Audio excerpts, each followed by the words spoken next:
జబర్దస్త్ దేవుడా, ఓ మంచి దేవుడా, మంచి పెళ్ళాన్ని ఇచ్చావు, దాంతో పాటు కట్నాన్ని ఇచ్చావు, మా మామగారు ఇచ్చిన ఇల్లు కానుకగా ఇచ్చావు, కారు కానుకగా ఇచ్చావు. కానీ నన్ను అందరిలాగే ఎందుకు బతికిస్తున్నావు దేవుడా? కొంచెం నీ రేంజ్ లో బతికించు తండ్రి. సెంట్రల్ జైలు నుంచి తప్పించుకున్న గజ దొంగ గంగులు, ఇలాంటి గజ దొంగ గంగులు బతకనివ్వకూడదండి. దొరికినప్పుడు ఆ స్పాట్ లో ఎన్కౌంటర్ చేసి పారేయాలి. ఏదో నా ముందుకు వచ్చి కనపడమని అవుతారు మీరు. ఎవరి గురించి మాట్లాడుతున్నావు ఇప్పుడు దాకా నువ్వా? గజ దొంగ గంగులని. ఆడెవడు ఈడే కదా. ఏ గుమ్మలోంచి వచ్చారు మీరు? నువ్వేం కోరుకున్నావు దేవుణ్ణి?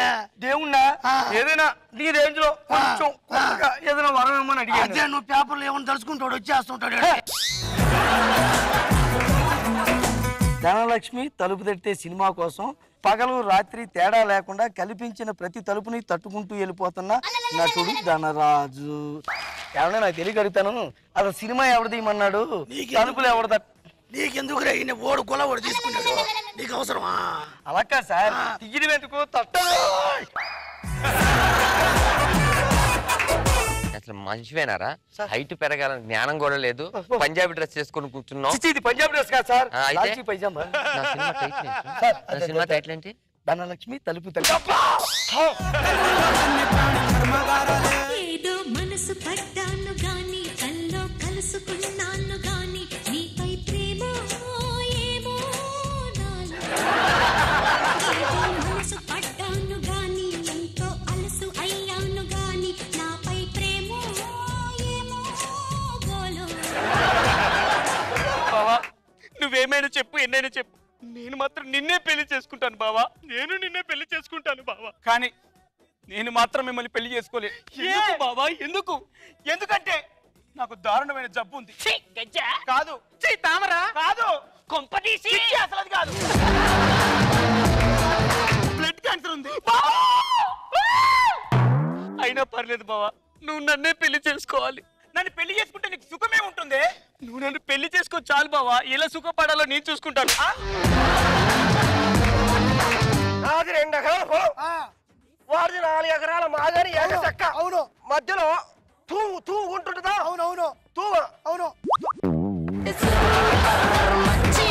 కాలువ ఉందా? నీళ్ళు వెళ్తూ ఉంటాయిగా, ఉంటాయి. నీళ్ళు వెళ్ళేటప్పుడు కష్టమని కట్టేశాడు రా. అంటే కూడా తప్పా అని వాగా దంతాలుగా చేసిందే. ఇప్పుడు మొత్తానికి ఇదంతా అయిపోతుంటే మా అమ్మ కాదు మొత్తం చేసిందే. అమ్మా,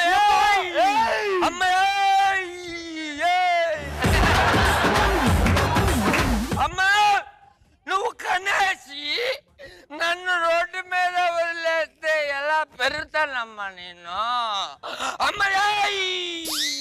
ఈ అమ్మలంతా ఇంతేరా, అంతే. అట్టుంటారు ఇట్టుంటారు. ఈ అమ్మలు వేస్ట్ సాగా. చిన్నప్పుడు కొని పెంచి పెద్ద చేస్తుంది. అమ్మను అనుకోండి. వార్తల్లోకి మీ అందరికీ స్వాగతం. ప్రముఖ హాస్య నటుడు, జబర్దస్త్ ఫేమ్ నటుడు చంటి ప్రయాణిస్తున్న విమానం కనిపించకుండా పోయింది. చుక్కలోకెక్కినాడు చక్కనోడు, ఎప్పటికీ ఎవ్వరికి చిక్కనోడు. చుక్కలోకెక్కినాడు చక్కనోడు, ఎప్పటికీ ఎవ్వరికి చిక్కనోడు. నువ్వు లేవా? నువ్వు లేని జీవితం నాకొద్దు. నాగబాబు గారు, నాకు ఫ్లైట్ టికెట్ అయ్యింది, నేను ఫ్లైట్ లో చచ్చిపోతాను. శంకర్ని లేడని చేసిన వీరుడివా, శేషును మనిషిగా మార్చిన ధీరుడివా. ఏమనుకోము నిన్నేమనుకోము.